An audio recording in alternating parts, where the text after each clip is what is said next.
Mone jarene free ni bi bang dua bu sang tapi lam dah. Nên từ này có mấy mong bạn mong anh chặt nhau in bút sẵn cắt lấy đợt này hàng lấy tung plum tabu lấy từng cột này dọn lại bự cắt lấy blur cắt lấy blue lấy lên tinh trà xem lấy răng nâu răng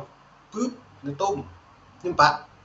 nhôm đã nhiều loại về tiếp bằng cắt lấy nọ mạ cái nhu hèm lại so sánh lui bô màu lấy sam tạt lấy cun tắt mang lấy tiếp cái nào buồn sẵn nên từ này rằng lấy đôi ba nên từ này có mấy kèm đa đoạn video các bạn buồn sang có xem lăng lấy video hàng này hàng lịch sử mấy lên khu mạng quân buồn cùng cả này liên quốc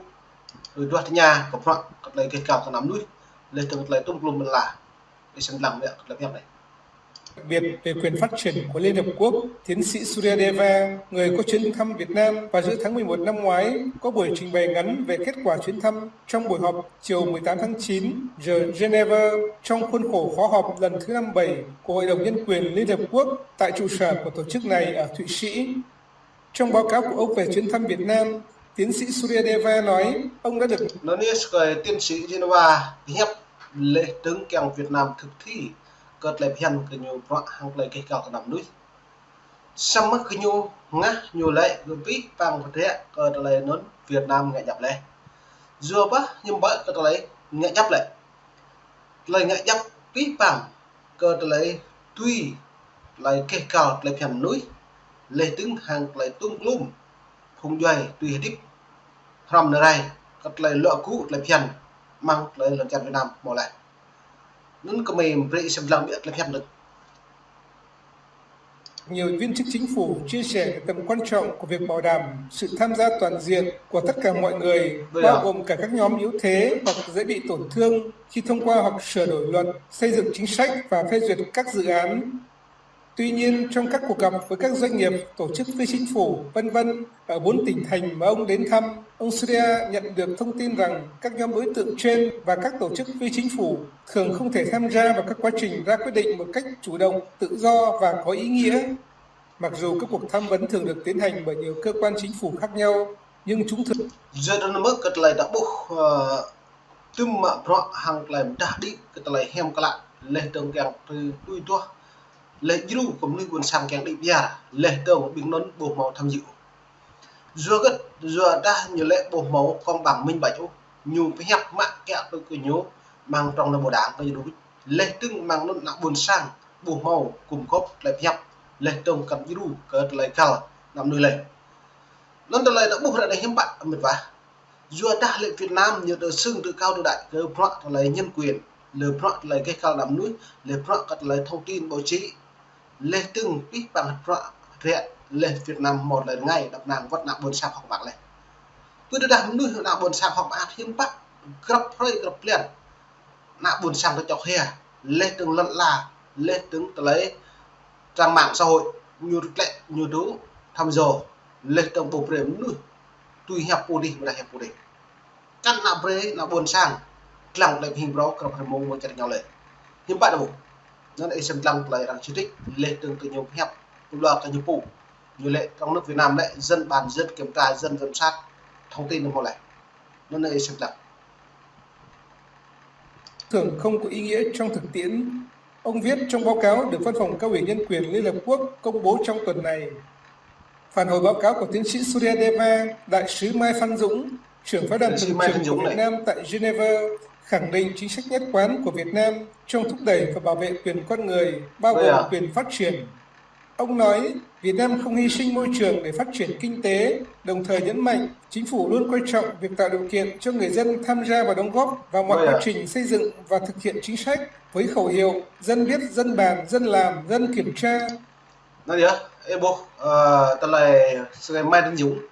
còn lại bị học lệ từng, còn lại cái cao lại phải nằm núi, lệ từng lại cung cấp lấy đi bia là khả buồn sang lệ từng hàng lấy đặt nàng cái bằng khu điểm núi. Tôi hình như lại nạ buồn sang thâu mạng của nó là thâu đi bia là thâu đủ rồi, bởi nó đã bột lên nó mỏng mà tôi làm chọn Việt Nam bột một lên nó tôi nhiều hẹp mà hàm an cứ dân biết dân bàn dân kiểm tra dân giám sát như vậy bởi giám sát đáng ta dùng chút đó tuy mau lên non cất nặng buồn sang đoạn chặt này lại rusak tua dưa cất lại grab plan mố lên từ mạng cất lên trăm tiếng tu bị bẹt đừng phụ đáo lên từ lung nuôi buồn sang cân màu rung răng chọc hề vô của đảng cộng sản Việt Nam này lớn sẽ máy tin dùng đấy lại trình nhập phép báo cáo bởi hội đồng bảo an liên quốc trình clip đó làm việc tại thành phố Đức bộ môn visit rồi đây sẽ làm việc phép được mong mấy bạn mong đấy F3 Dân giám sát, dân hưởng lợi. Bình luận về phát biểu của đại sứ Dũng, một nhà hoạt động ở Hà Nội, người không muốn công khai danh tính vì lý do an ninh, nói với Đài Á Châu Tự Do trong ngày 20 tháng 9. Ông đại sứ nói, Việt Nam không hy sinh môi trường để phát triển kinh tế, nhưng sau trận bão Yagi và lũ quét ở nhiều nơi của miền Bắc, thì mọi người đều nhìn thấy cái giá của việc phát triển nóng, bất chấp tàn phá môi trường. Kết quả là Đức cũng tổ chức lấy ý kiến người dân một cách hình thức. Những ý kiến trái chiều sẽ được giữ lại làm bằng chứng chống lại. Bây giờ, ta lại cho nhớ bình nạ buồn sang tập hệ năn hẹp đi một đại giàu đi vô, còn lại bị hẹp. Sự ngày mai thân dũng lại bị hẹp rõ bởi hội đồng bảo an Liên Quốc. Nhu lại bầu cứ này, bật lại rồi khoa bờ đạt lại bị hẹp. Nhu mạng bị hẹp lệ nạ buồn sang. Việc mạng nạ buồn sang tôi ớ còn rõ là nhiều ngã. Từ đây những bầu lại nhiều ruột đặc là nhiều cũ. Gì yếu, cứ yếu, cha truyền con nối, ấy bụng. Nhưng màu mạ nghèo như buồn sáng lùm như buồn sáng làm chặt Việt Nam một lần khởi xăm vô cất những bùi hậu như rùa trong nội bộ đảng từ những phố bình xuân ngăn bình sát bay bình bư me như mạ trong những phố đi với bình nuôi mạ rõ bạc hẻm nuôi một lần khởi một lần men thọ đích điện là buồn sáng như bùi hậu rùa cất những bùi hậu từ đây những mạ bình nuôi nghèo bình nhô lệ nhô hụi bốc lại sọc còn nhô bằng lâm xị lần là buồn sáng lên đang bằng phát là lại lá lên ngã sát như cô đi cô này giờ nó bụng như có mạng đang tập bồn nhiều cô đức giờ nó đáng công sản Việt Nam này lại nhổ bổ màu lệch sam đạt được các nào đòn quanh năm nào thì kéo dài thời gian lần nữa đi bằng rõ là nó buộc điện như ngã này nên xem làm đơn lấy học này Mọi người đưa ra ý kiến đó. Cựu tù nhân lương tâm Đặng Thị Huệ nói với Đài Á Châu Tự Do trong ngày 20 tháng 9. Tất cả các hội nhóm ban ngành được lập ra chỉ để hưởng lương và làm theo các cái chỉ đạo của Đảng, tuyên truyền cho bộ máy của Đảng, và nhân dân thì bị gạt ra rìa trong cái cuộc bầu chọn người lãnh đạo cũng như quá trình xây dựng đất nước. Trong báo cáo về chuyến thăm Việt Nam, tiến sĩ Suryadeva nêu quan ngại về việc chính phủ sử dụng có chọn lọc các điều khoản của Bộ luật hình sự như điều 117 tuyên truyền chống nhà nước và điều 331 lợi dụng quyền tự do dân chủ để nhắm vào những tiếng nói chỉ trích các quyết định và chính sách của chính phủ. Ông cũng nói chính phủ kiểm soát đáng kể việc đăng ký vào hoạt động của các tổ chức xã hội dân sự và có các yêu cầu nghiêm ngặt về việc phê duyệt tất cả các cuộc tụ họp, biểu tình và cuộc diễu hành công khai, vân vân. Ngoài ra, họ còn áp đặt nhiều hạn chế đối với quyền tự do ngôn luận và biểu đạt. Ta lại biết bằng rõ lại tay nhớ giám sát biết bằng quyền ngôn luận quyền biểu đạt ta lại đi xa phía còn là chặt nắm đuôi tôi lần chặt Việt Nam bộ bằng màu còn lại nó lại nhập hấp mang lại làm hạ lệ tướng lại đồng ta và anh chặt nhau kẹp một lại lại như còn ngăn kia phụ